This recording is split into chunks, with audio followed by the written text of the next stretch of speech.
திருப்பதி ஏழுமலையான் கோவிலில் ரத சப்தமி உற்சவத்தின் முதல் வாகன புறப்பாடாக சூரிய பிரபை வாகனத்தில் மலையப்ப சுவாமி எழுந்தருளி அருள் பாலித்தார். அந்த காட்சிகளை தற்போது பார்க்கலாம்.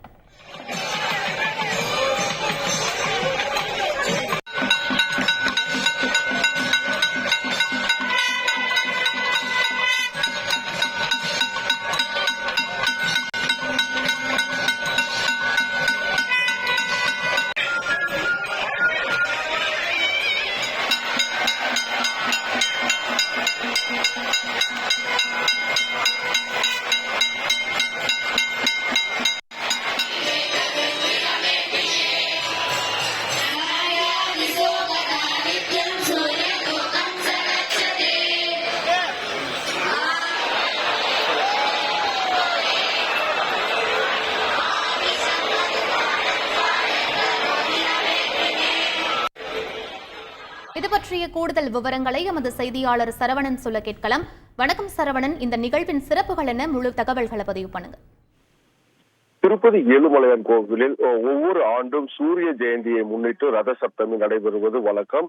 அதாவது இந்த ரத சப்தமியில் சின்ன பிரம்மோற்சவம் என்றும் சிலர் கூறுவர்.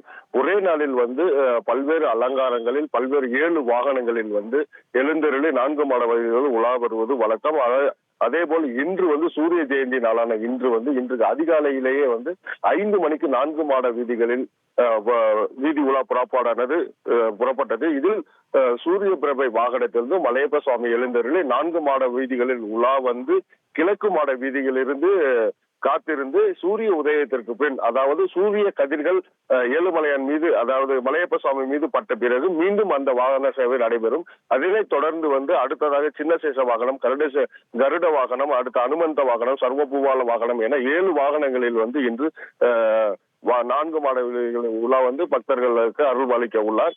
இந்த ஒரே நாளில் இத்தனை வாகனங்கள் வருவது பக்தர்களுக்கு ஒரே நாளில் கிடைப்பதால் அதிகமான பக்தர்கள், அதாவது 2 லட்சத்துக்கு மேற்பட்ட பக்தர்கள் 4 மாட வீதிகளில் அமர்ந்து சுவாமி தரிசனம் செய்து வருகின்றனர். விவரங்களுக்கு நன்றி சரவணன். செய்திகளை உடனுக்குடன் தெரிந்து கொள்ள உடனே சப்ஸ்கிரைப் பண்ணுங்க.